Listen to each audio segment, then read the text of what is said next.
Welcome, dear listener, to tonight's slow journey into the distant past.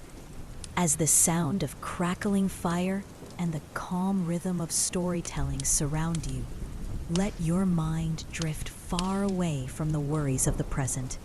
Tonight, we will walk together along the banks of the Nile, under the gaze of ancient gods and mighty pharaohs, to explore how justice and punishment shaped the world of ancient Egypt. This is not a tale of violence, but of balance. Where the law was more than a rule, it was a sacred harmony between order, morality, and the eternal spirit. Before we begin, I gently invite you to support these calming stories with a like and subscribe.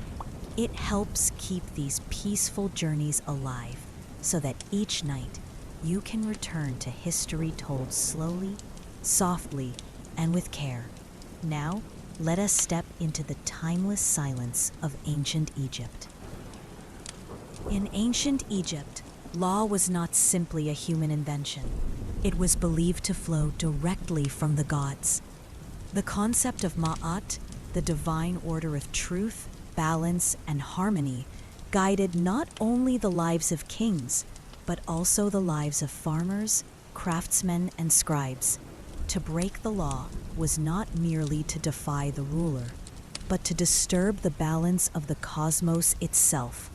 Every act, even the smallest, echoed in eternity. Courts in Egypt were places where justice was imagined as part of a cosmic rhythm. The vizier, acting as the voice of the pharaoh, would preside over disputes with solemn ritual. The presence of scribes ensured that each detail was recorded, their papyrus scrolls holding the weight of decisions that could outlast the lives of those present. In these courts, silence often spoke louder than words, for to lie was to offend the gods themselves. Punishments in this society varied according to the gravity of the crime, yet even the harshest of measures were wrapped in sacred meaning. To punish was not merely to correct, it was to restore balance between the human world and the divine. This made Egyptian justice unique, a blend of moral teaching, social order, and spiritual discipline. For small offenses, fines were common. A man caught stealing grain might return double what he had taken. His debt not just to the victim, but to the gods of plenty. For greater crimes, such as treason, blasphemy, or grave theft, the consequences were far more severe. Some punishments were designed not only to cause pain, but to erase the memory of the guilty, stripping them of their place in the afterlife. Above all, Egyptians feared not the lash or the chain, but the eternal silence that awaited a name erased from stone. To be forgotten was the greatest punishment of all. This fear ensured loyalty and discipline, weaving law into the fabric of daily life in ways both seen and unseen. Thus, ancient Egypt's justice system was both earthly and divine, blending the authority of the pharaoh with the unseen scales of Ma'at. Every punishment, whether small or severe, was meant to teach one truth: order must prevail, or chaos would devour the world. The pharaoh was not only a king, but the living embodiment of divine will. His role in justice was supreme, for he was the earthly guardian of Ma'at. People believed that without his steady hand, the Nile would not flood, the sun would not rise, and society itself would crumble into disorder. Thus his decrees carried the weight of heaven, and his presence alone was enough to inspire obedience. Yet the pharaoh could not personally oversee every dispute. Instead, he appointed officials and judges to represent his voice in distant towns and villages. These men carried small tokens of authority, seals or staffs that symbolized the king's blessing. Through them, the pharaoh's justice reached every corner of the land, from the crowded markets of Memphis to the quiet fields along the Nile Delta. Punishments for disobedience to the king were especially harsh, for such acts were seen as rebellions against the very gods. Treason might lead to execution, but worse still was the punishment of damnatio memoriae, erasure from history. The guilty one's name would be chiseled from monuments, erased from scrolls, and forbidden to be spoken. To the Egyptian mind, this meant eternal death, for a soul without a name could not survive in the afterlife. Still, the pharaoh was not only a punisher, but also a protector. Stories tell of kings listening patiently to humble farmers or laborers, granting justice even against powerful nobles. These moments reminded the people that the pharaoh's true power lay not only in his armies, but in his ability to guard truth and fairness. For ordinary Egyptians, the law under the pharaoh was both reassuring and terrifying. It promised fairness, but also demanded obedience. The sight of the king's image in temples and statues was a constant reminder. Justice was watching, and justice was eternal. Thus the figure of the pharaoh stood as both the sword and the shield of Egyptian law. He was the one who punished, the one who forgave, and above all, the one who kept the scales of Ma'at in perfect balance. In the daily life of an ordinary Egyptian, disputes often began not in grand temples or royal halls, but in modest village courts. These gatherings were usually presided over by local officials or elders, men trusted by the community to act with fairness. Beneath the shade of palm trees, or within simple administrative houses, people brought forth complaints about stolen tools, unpaid debts, or arguments over farmland. The process was slow and deliberate, designed to give each person time to speak. Scribes sat nearby, dipping reeds into ink, carefully recording every word onto papyrus scrolls. Their writings ensured that memory could not be altered, for once a dispute was inscribed, it became part of the official truth. For those who could not read, the act of seeing a scribe's hand at work gave weight to the law itself. Punishments here were often practical. If a man borrowed a cow and failed to return it, he might be ordered to give back 2 cows instead. If a farmer stole water from another's canal, he might be required to repair the irrigation system himself. These punishments taught lessons without severing ties, for the goal was not to destroy the community, but to preserve its delicate harmony. Yet even in these smaller courts, the gods were never absent. Small statues of Ma'at or offerings of incense reminded everyone that divine eyes watched every proceeding. To speak falsely was dangerous not only in human terms, but in spiritual ones. An oath sworn in court bound a soul for eternity. Women, too, had the right to bring their cases before local judges. They could dispute marriages, inheritance, or unfair treatment. While the system was far from equal, the recognition of a woman's voice gave Egyptian justice a sense of breadth rarely seen in other ancient lands. Thus, local courts embodied the balance of law in everyday life. They were not places of spectacle, but of slow, careful negotiation, where the fate of grain, water, and property or family ties could be weighed with the same solemnity as the fate of kingdoms. Among the many crimes feared in Egypt, theft was one of the most common and the most carefully punished. In a society where resources were precious and survival depended on the harvest of the Nile, stealing food or tools was more than a personal offense.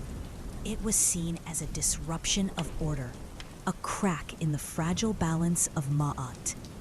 Small thefts were often punished with fines or restitution. A thief might return what was stolen, along with an additional payment to restore harmony. But when the crime involved sacred property, such as goods taken from temples or repeated offenses, the punishment could grow harsher. Public beatings, forced labor, or banishment were all possible outcomes depending on the gravity of the act. Theft from tombs was considered especially dreadful. To rob the resting place of the dead was to steal not only objects, but also the eternal peace of a soul.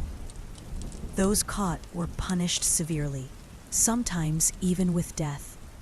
The message was clear. Disturbing the journey of the deceased was an attack on both the living and the gods. Records from ancient papyri describe trials where accused thieves stood before judges, their trembling words weighed against witnesses and scribes' notes.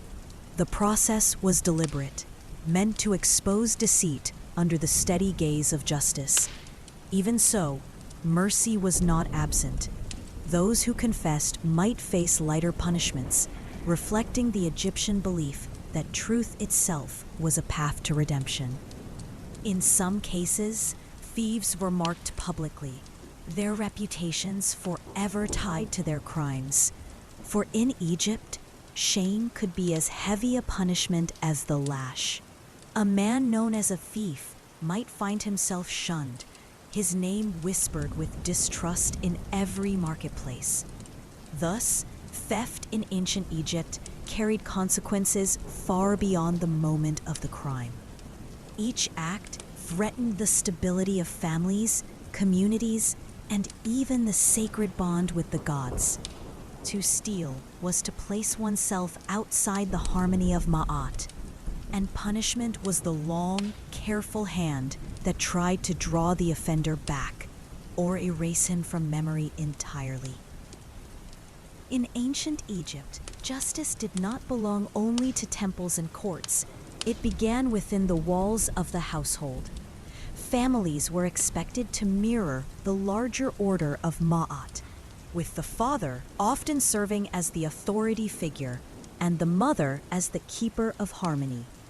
Discipline in the home was seen not as cruelty, but as a sacred duty to guide children and ensure that disorder never grew from within. Parents corrected children firmly, reminding them of respect for elders, honesty in speech, and diligence in work. Stories and proverbs were passed down with gentle warnings, teaching the young that every action had consequences both in life and beyond. A boy who listens to his father, one old saying declared, will grow into a man who prospers. Yet disobedience was taken seriously, sometimes punished by physical correction or the denial of privileges. Domestic punishments were not about spectacle. They were quiet reminders that the law lived everywhere, even in the smallest hut by the Nile. A child who lied or stole might be made to confess before family and neighbors, his shame serving as a lesson for all. To Egyptians, this was less about pain and more about the shaping of character, bending the spirit back toward truth and balance.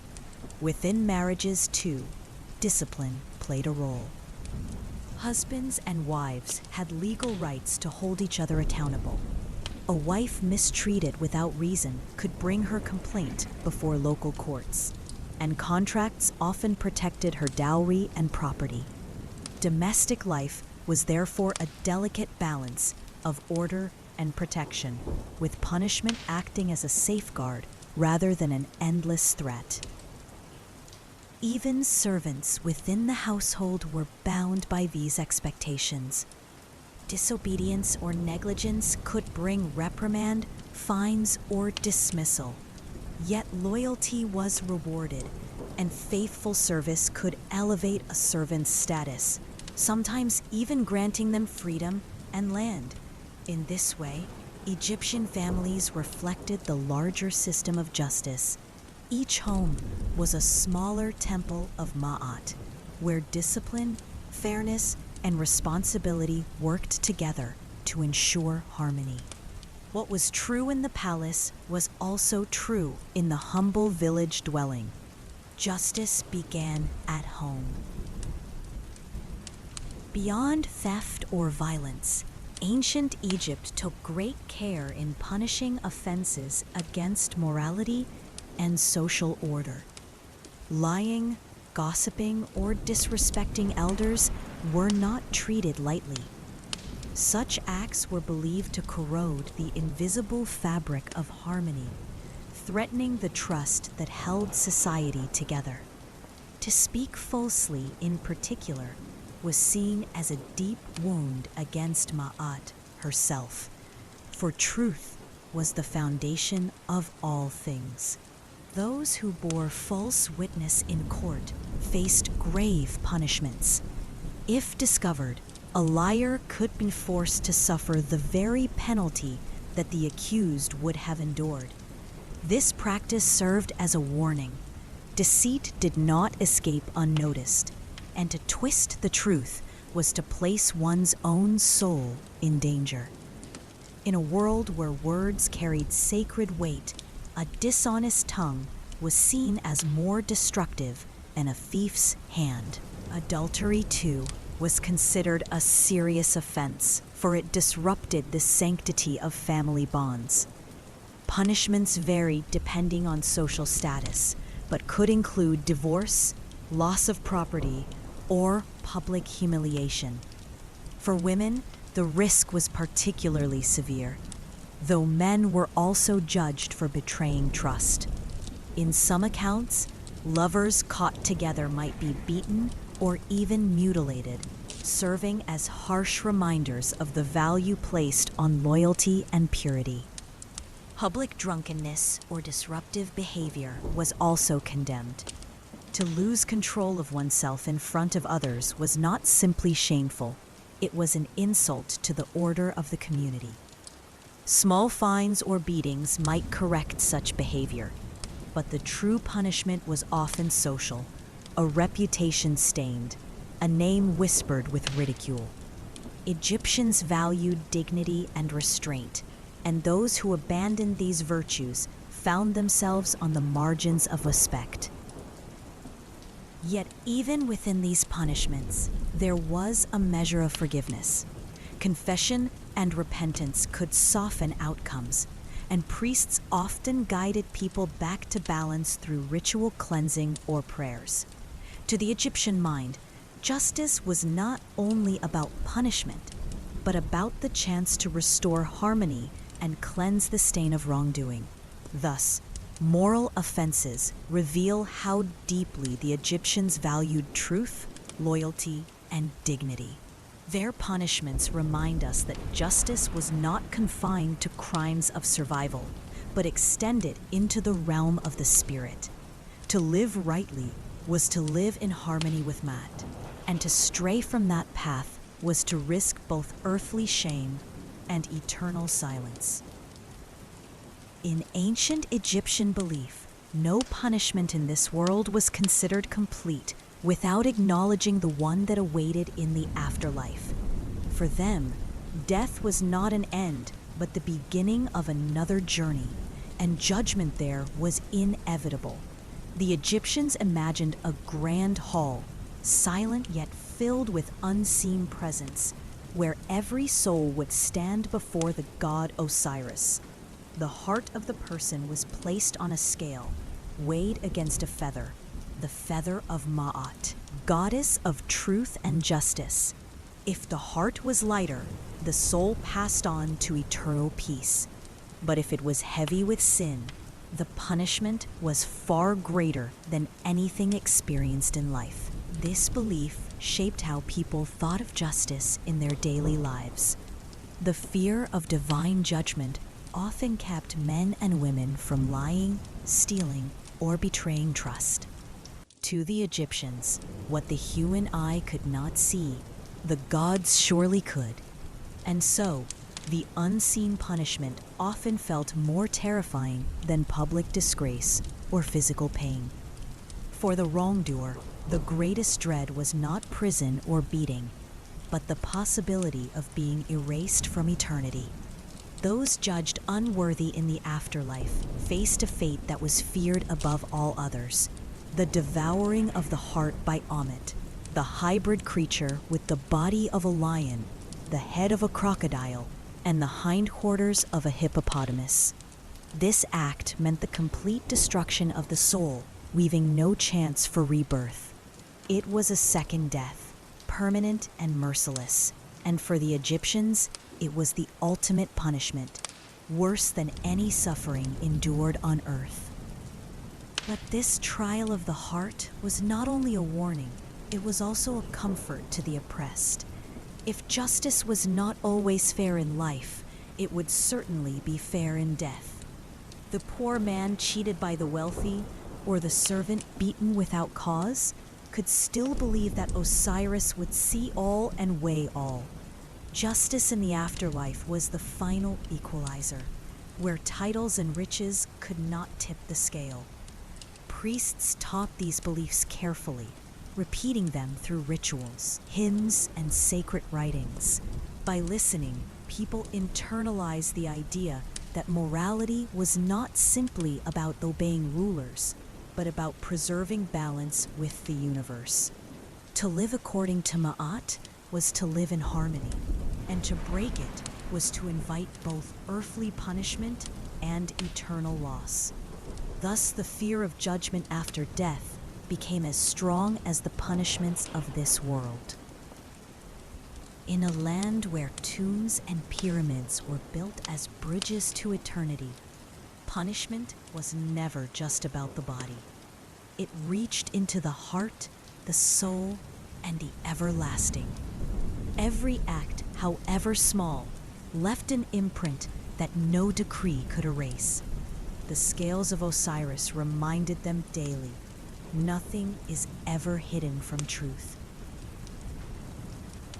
Among the most severe punishments in ancient Egypt was not one of whips or prisons, but of memory itself, the erasure of a person's name.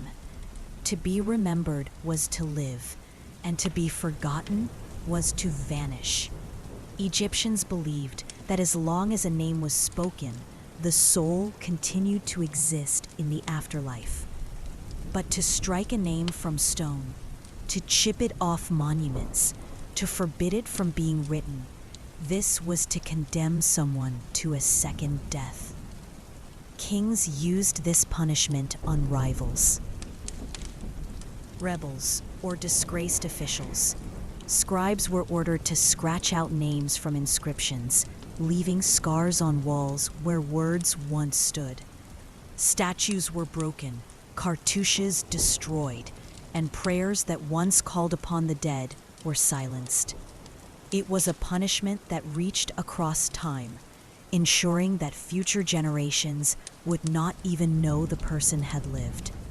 To the Egyptians, this was a cruelty greater than exile or execution. Ordinary people, too, feared such erasure. Families made offerings for the dead, whispering names in rituals to keep them alive in memory. The removal of a name meant an end to offerings, an end to remembrance, and the slow fading of a soul. For this reason, even enemies often left names intact, for fear of angering the gods by cutting someone off from the eternal cycle. Yet when the punishment was enforced, it carried the weight of divine silence. The case of Queen Hatshepsut is one of the most striking examples. After her reign, Her successor sought to erase her from history, chiseling her name from temples and monuments. For centuries, her legacy was buried under stone until archaeologists uncovered it again. This revealed not only the strength of the punishment, but also the determination of those who wielded it, believing they could strike a soul from eternity itself. For the Egyptians, to live without a name was unthinkable. Names carried power, identity, and survival beyond the grave. To be stripped of it was to walk as a shadow, nameless and forgotten, unable to join the ancestors in the fields of peace. It was punishment without end, reaching beyond the body into the very essence of existence. Thus, in the silent temples and dusty tombs, the scars of erasure remain. They remind us that punishment in ancient Egypt was not only about what was done in life, but also about what was taken away after death. In their world, memory was life, and silence was the cruelest punishment of all. Not all punishments in ancient Egypt were hidden behind palace walls or whispered in temples. Some were deliberately made public, meant to humiliate and to warn others. For the Egyptians, honor and reputation were as valuable as bread and water. To strip someone of dignity before their community was to leave a wound deeper than any lash of the whip. Public shaming was a tool as sharp as any blade, and it left scars not on the body but on the heart. Criminals, debtors, or those who disobeyed authority could be paraded through the streets, their misdeeds announced by officials. Neighbors and strangers alike would watch, whisper, and remember. Sometimes marks of disgrace were placed upon the body, symbols painted or branded to forever identify a person as dishonorable. In a society that valued reputation for both the living and the dead, such branding was a punishment that could outlast life itself. Exile was another form of social punishment. To be cast out of one's village, away from the protection of community, meant losing not only a home, but an identity.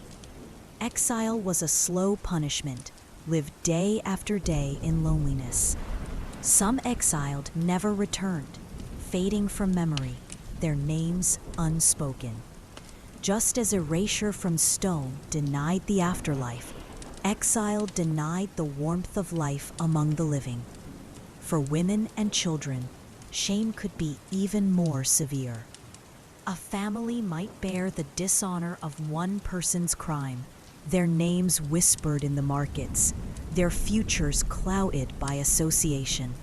The punishment, therefore, spread like ripples across water, reminding everyone that a single act could condemn not only oneself, but one's household for generations.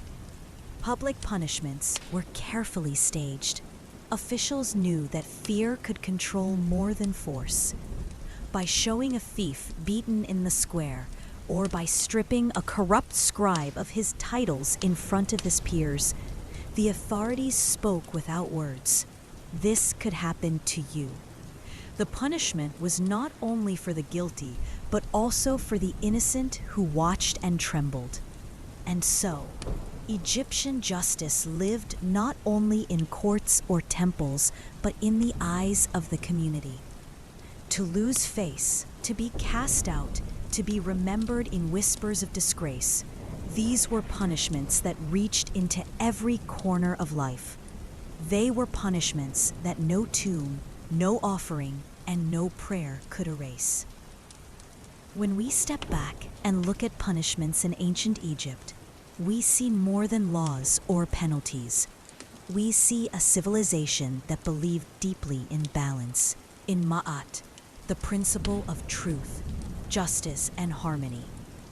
Every punishment, whether a beating in the marketplace, the erasure of a name, or the judgment of Osiris in the afterlife, was meant to restore that balance.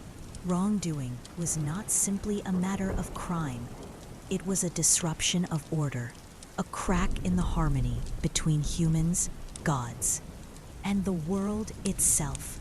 To the Egyptians, justice was sacred. It was carved in stone, sung in hymns, painted in tombs, and whispered in prayers.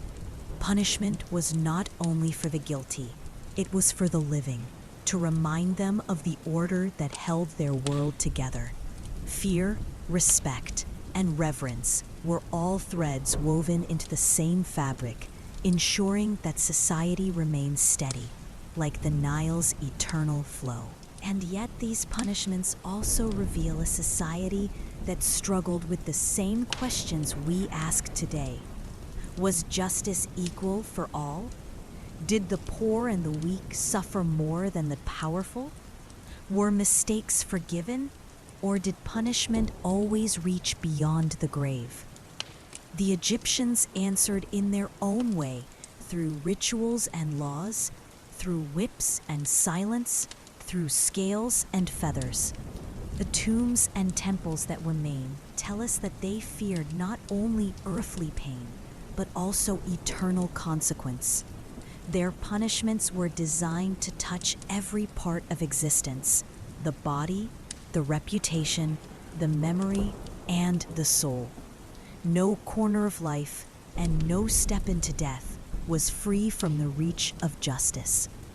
As the night grows quiet, we can imagine those ancient streets under torchlight, the whispers of trials, the prayers to Osiris, and the scratching of chisels removing names from stone. Each act of punishment carried both terror and meaning, shaping lives and deaths for thousands of years. It was a justice as vast as their pyramids and as delicate as a single feather. And so, the story of punishment in ancient Egypt is not one of cruelty alone, but of belief, of fear, and of hope. For in their hearts, the Egyptians carried the dream that if they lived by truth, if they honored Maat, they would find peace in this life and the next. Justice to them was eternal, and in its shadow, every soul walked carefully, knowing the scales would one day weigh their heart. And so, dear listener, our quiet journey through the punishments of ancient Egypt comes to an end. We have walked along torch-lit streets, stood before judges, and watched names erased from stone. We have seen how every law, every penalty, every whisper of judgment was tied to Maat, the sacred balance of truth and harmony. Now, as the echoes of this ancient world fade into silence, allow yourself to rest. Let the gentle rhythm of history settle your mind. Just as the Nile once settled the land, close your eyes, breathe deeply, and imagine the calm of a night under the desert stars, where time itself seems to pause. In the stillness, may you carry only the peace of knowing that justice, in every age, is part of the great story of humanity. Sleep well, and let the past guard your dreams.